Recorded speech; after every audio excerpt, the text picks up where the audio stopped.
Welcome to Guruvarya Academy. Learn everything in simple way. Let's start today's session. Guides. Hello friends, how are you? I hope you will be fine. आजच्या सेशनमध्ये आपण and epitome of courage या स्टोरीचा किंवा या चॅप्टरचा जो काही workshop आहे तो पाहणार आहोत. चला तर आता आपण वर्कशॉपला सुरुवात करूया. Question number first, match the following. इथे आपल्याला जे काही कॉलम ग्रुप ए आणि ग्रुप बी दिला गेला आहे त्यांच्यामधील आपल्याला मॅच करायचे आहेत.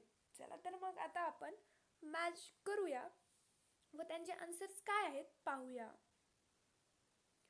First, Galileo a greatest scientist 300 years before Hawking.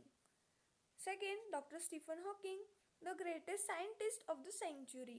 Third, black holes. Black holes, the concept which helped Dr. Stephen to complete his PhD. Fourth, Stephen's favorite subject, music and mathematics. विद्यार्थी मित्रांनो, इथे जे काही answers दिले गेले आहेत ते तुमच्या बुकमधील जे काही ग्रुप बी मधला सिरियल आहे ABCD यांच्यानुसार दिले गेले आहेत. इथे आपण त्यांचे आन्सर्स डिरेक्ट घेतल्यामुळे मी इथे ते दिले नाहीत. तर आता आपण क्वेश्चन नंबर सेकंड कडे वळूया. फर्स्ट क्वेश्चन नंबर आपला संपला आहे. क्वेश्चन नंबर सेकंड आहे, complete the following web chart containing the qualities of Dr. Stephen Hawking. Doctor Stephen Hawking यांच्या जे काही क्वालिटीज होत्या त्या क्वालिटीजचा वेब चार्ट आपल्याला इथे दिला गेला आहे आणि तो वेब चार्ट आपल्याला त्यांच्या क्वालिटीज भरून फिल करून कंप्लीट करायचा आहे. अशा पद्धतीचा जो काही तुम्हाला वेब चार्ट तुमच्या बुकमध्ये दिसतोय तो इथे आपल्याला कंप्लीट करायचे. त्याचे जे काही आन्सर्स आहेत ते पाहूया. म्हणजे डॉक्टर स्टीफन हॉकिंग यांच्यामध्ये कोणत्या कोणत्या क्वालिटीज होत्या ते इथे आपण फिलअप करणार आहोत. First, determined. Second, humble. Third, optimistic. Fourth, dedicated. Fifth, simple. Question number third आहे, arrange the following statements according to the occurrence in the life history of Doctor Stephen Hawking. इथे आपल्याला जे काही सेंटेन्सेस दिले गेले आहेत ते सेंटेन्सेस डॉक्टर स्टीफन हॉकिंग यांची जी काही लाईफ हिस्ट्री आहे यांच्याबद्दल दिली आहे. पण त्या सेंटेन्सेसची जी काही अरेंजमेंट आहे किंवा जे काही ऑकरन्स आहे ते मात्र इथे बदललं गेले. तेच आपल्याला व्यवस्थितपणे त्यांच्या लाईफ हिस्ट्रीचे स्टार्टिंगपासनं ते एंडपर्यंत आपल्याला व्यवस्थितपणे मांडायचं आहे.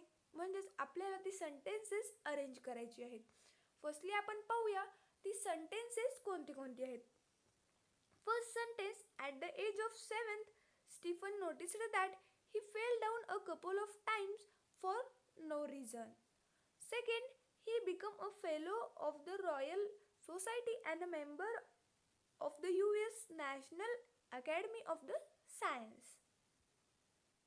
Third sentence आहे, he believes that in the next millennium, science will discover the core secrets of the universe. The fourth sentence, Stephen was born on 8th January 1942 and then grew up like an average child and normal teenager. Fifth, the disease worked its way into Stephen's body and led him disabled. Sixth, Stephen decided to continue his doctoral research work with renewed vigor. The seventh sentence is, Stephen was diagnosed with a rare disease ALS or LOU. The eighth sentence, though confined to a wheelchair, he worked on a computer and expressed his thoughts. आणि याचं जे काही answer आहे, जे काही सेंटेन्सेसचा number इथे दिले गेले आहे त्याच्यानुसार डॉक्टर स्टीफन हॉकिंग यांची लाईफ हिस्ट्री आहे. म्हणजे first of all though 6th नंबरचा सेंटेन्स होता ती फर्स्ट ऑकरन्स आहे त्यांच्या लाईफमधली. First sentence, then 7th sentence, 6th sentence, 5th sentence, मग 8th sentence, 2nd sentence and lastly the 3rd sentence. अशा पद्धतीनं हे जे काही आन्सर आहे ते त्यांच्या लाईफ हिस्ट्रीचं प्रॉपर ऑकरन्स कशा पद्धतीने झालं हे दर्शवतं. विद्यार्थी मित्रांनो, इथे आपला तिसरा प्रश्न संपतो. आता आपण चौथ्या प्रश्नाकडे वळूया. चौथा प्रश्न काय म्हणतो पाहूया. Homographs pair of words that are spelled and pronounced the same but have different meanings in different context. Homographs pairs म्हणजे असे शब्द ज्यांची की स्पेलिंग आणि प्रोनाउन्सिएशन हे सारखं असतं पण त्यांचा अर्थ हा वेगवेगळ्या कॉन्टेक्स्टमध्ये वेगवेगळ्या संदर्भामध्ये हा वेगवेगळा असतो. असे कोणते कोणते शब्द आहेत ते आता आपण पाहूया. इथे आपल्याला एक्झाम्पल म्हणून वॉच आणि ऑब्झर्व हे शब्द दिले गेले आहेत. Watch device that show time. Watch म्हणजे एक असं डिव्हाइस जे की आपल्याला वेळ दाखवते. त्याचप्रमाणे आपल्याला जे काही खाली शब्द दिले गेले आहेत जे की वेगवेगळ्या कॉन्टेक्स्टमधनं घेण्यात आले आहेत त्यांची सेंटेन्सेस आपल्याला इथे बनवायची आहेत. फर्स्ट होमोग्राफिक वर्ड आहे कपल और कपल. त्याचा आन्सर आहे First, the couple who scored the most points would win the trip. Second, it had only been a couple of hours, but the mother was already anxious. इथे हे जे काही दोन शब्द आहेत कपल आणि कपल यांचा वेगवेगळ्या अर्थाने आलेला संदर्भ ह्या वाक्यांमधून आपल्याला स्पष्टपणे पाहावयास भेटतो. सेकंड जो काही होमोग्राफिक वर्ड आहे तो आहे माइंड अँड माइंड. तर आता या माइंड आणि माइंडचं काय एक्झाम्पल आहेत आता आपण पाहूया. Answer exercise is good for the mind, the body and the soul. Second meaning of the mind is his sister would steal chocolates from his bag but he didn't mind. Third homographic pair is space and space. There was no space left in the room to store anything. There is zero gravity in space. Fourth homographic pair is sound and sound. Answer: the video was playing but there was no sound. You will need a person who is of a sound mind. इथे एकच spelling आणि त्याचप्रमाणे त्यांचं जे pronunciation आहे ते देखील same आहे पण त्यांचा जो काही मीनिंग आहे तो सेंटेन्स टू सेंटेन्स चेंज झालेला आपल्याला पाहायला भेटतो. The fifth and last homographic word is left and left. Radha's left leg was badly injured in the accident. My mother left me at my grandparents' place and went to work. तर इथे आपला जो काही चौथा प्रश्न होता तो इथे संपलाय. आता आपण पाचव्या प्रश्नाकडे वळूया. पाचवा प्रश्न काय म्हणतो पाहूया.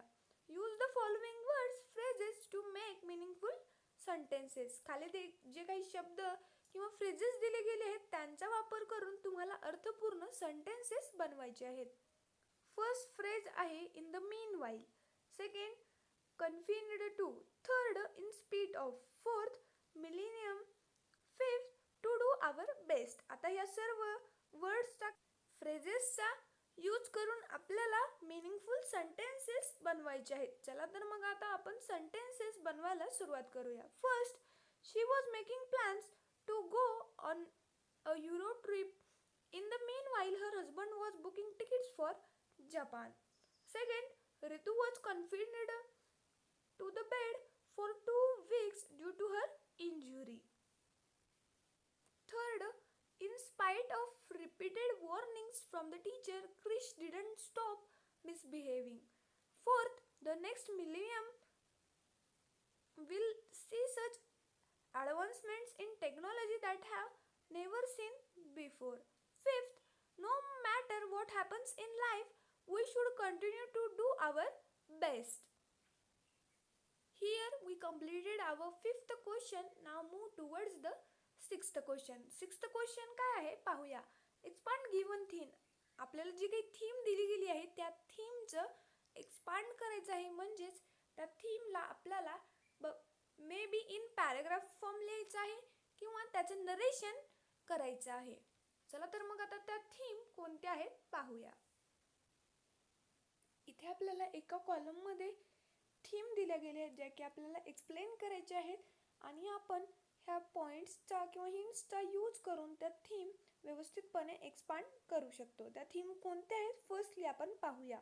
If you fell ill during your final exam. आणि त्याच्यासाठीच्या ज्या काही हिंट आहेत त्या आहेत तुम्ही त्याच्यामध्ये फर्स्ट स्टेप काय कराल, तुम्ही कुणाची मदत घ्याल, कुणाकडून सपोर्ट घ्याल, अशा पद्धतीचे हिंट वापरून आपल्याला बाकीचे थीम व ही थीम कंप्लीट करायची आहे. सेकंड थीम आहे if you meet a disabled person who needs help.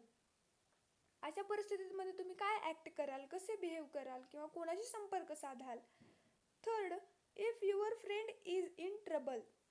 जर तुमचा मित्र किंवा मैत्रीण एखाद्या संकटात असेल तर अशा वेळी तुम्ही काय कराल.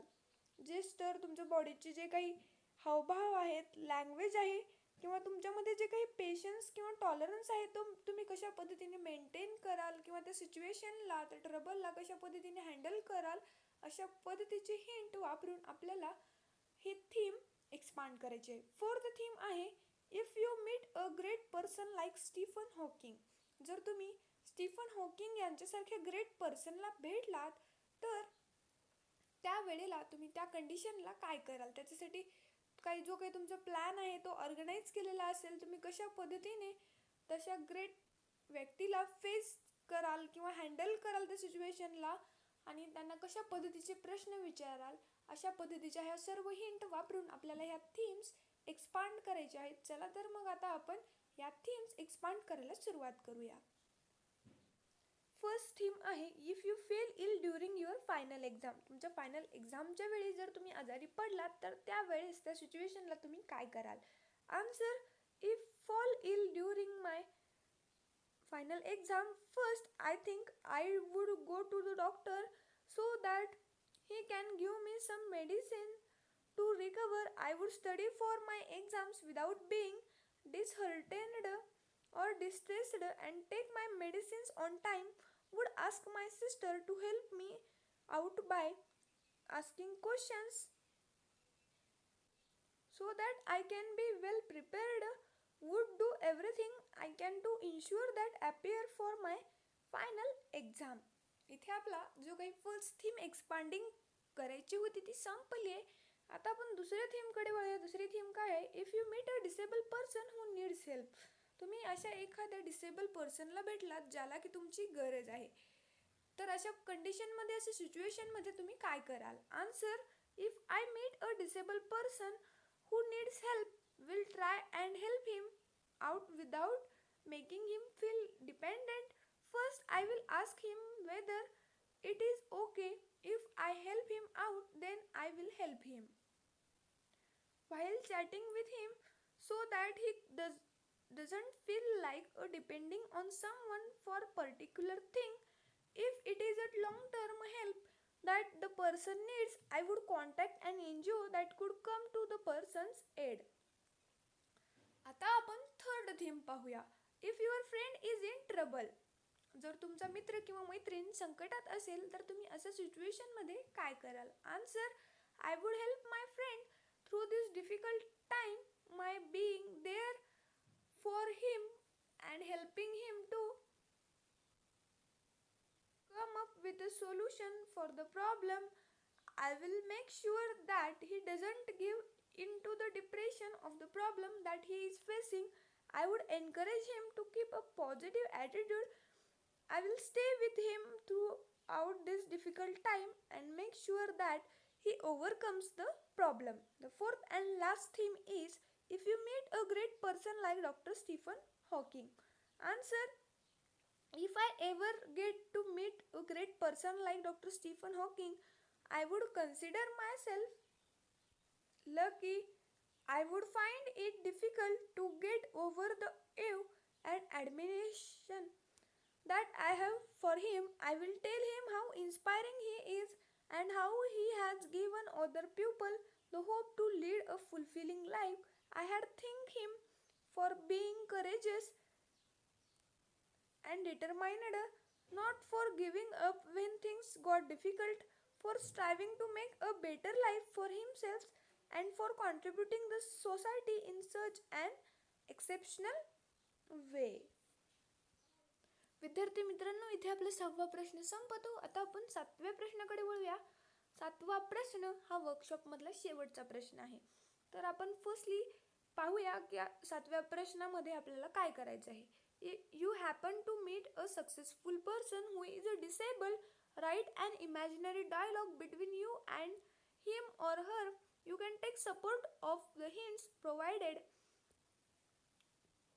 तुम्हाला अशा एका सक्सेसफुल पर्सनची भेट घ्यायची आहे जो की डिसेबल आहे पण त्याच्या लाईफमध्ये ती पर्सन सक्सेसफुल आहे. तर तुम्हाला इथे त्या व्यक्तीमधलं आणि तुमच्यामधलं जे काही इमॅजिनरी कन्व्हर्सेशन आहे ते इथे इमॅजिनरी डायलॉग्सच्या मदतीने बनवायचं आहे व त्याला रिप्रेझेंट करायचं आहे.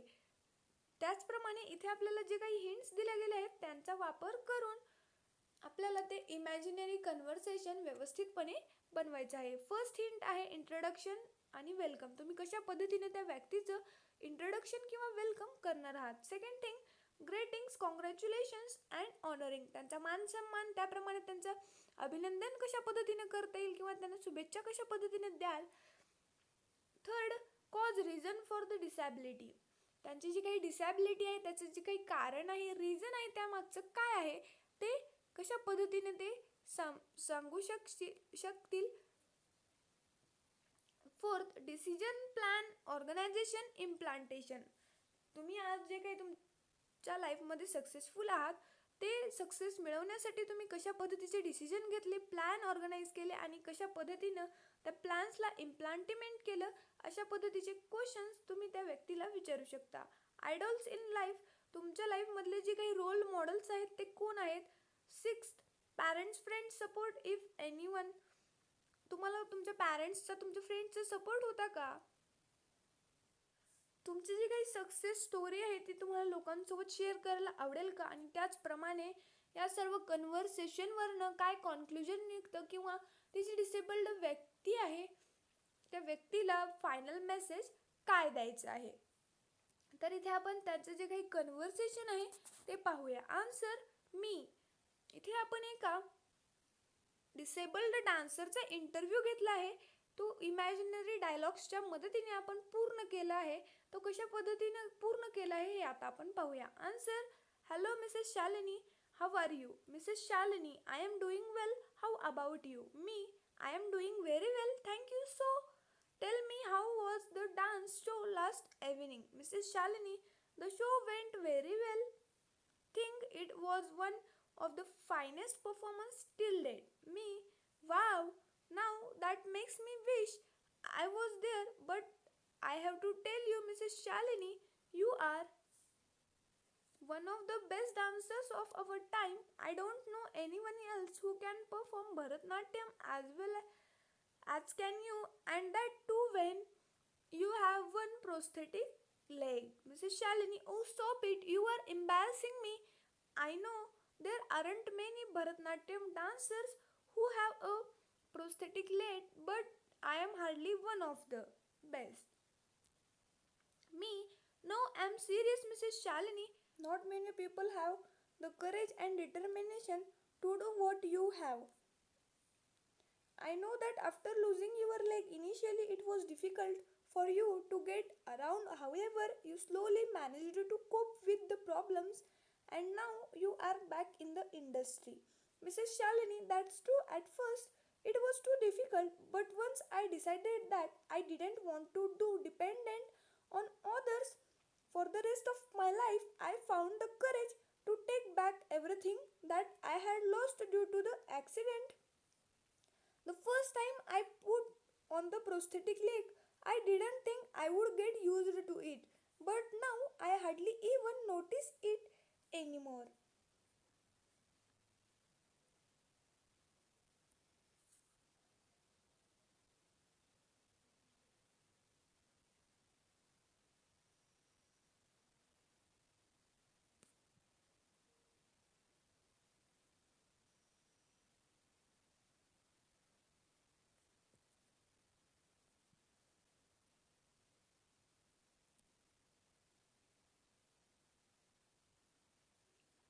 Me, I truly admire your strength and enthusiasm.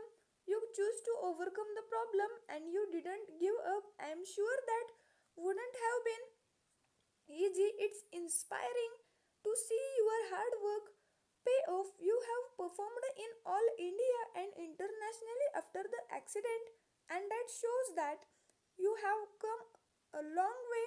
So would you say that you have left the darkness of that incident behind? Mrs. Shalini, yes, I have was very important to stop feeling sorry for myself. Self pity was not going to help me. So I knew had to leave the incident behind. I wanted to do something in hide and I haven't done something unique. There are people who have disabilities that are worse than mine, but they have a positive attitude towards life. They try to be independent and live their life to the fullest. I took inspiration from such people to get over the pain and the sorrow. Me, well, it is an honor to have met you. I hope that you will continue to performs for many years and that your confidence inspires the other people who had going through a similar experience. विद्यार्थी मित्रांनो, अशा पद्धतीने इथे आपला and epitome of courage या चॅप्टरचा वर्कशॉपचा session संपतो. त्याचप्रमाणे या चॅप्टरचा चिटचॅट आणि लँग्वेज स्टडीचा व्हिडिओ पाहण्यासाठी तुम्हाला आमच्या चॅनलच्या प्लेलिस्टमध्ये जावे लागेल. तिथे तुम्हाला 10th स्टँडर्ड इंग्लिश या फोल्डरमध्ये तो व्हिडिओ मिळेल. पाहायला विसरू नका. धन्यवाद. Thanks for watching video. जर तुम्ही आमच्या चॅनलला सबस्क्राईब केलं नसेल तर लगेच सबस्क्राईब करा आणि बाजूला असलेल्या बेल आयकॉनवर क्लिक करा. म्हणजेच तुम्हाला आमच्या नवीन व्हिडिओचे अपडेट भेटतील. आणि शेअर करायला विसरू नका, कारण जशी तुम्हाला मदत झाली तशी इतरांना पण होऊ द्या. Thank you everyone.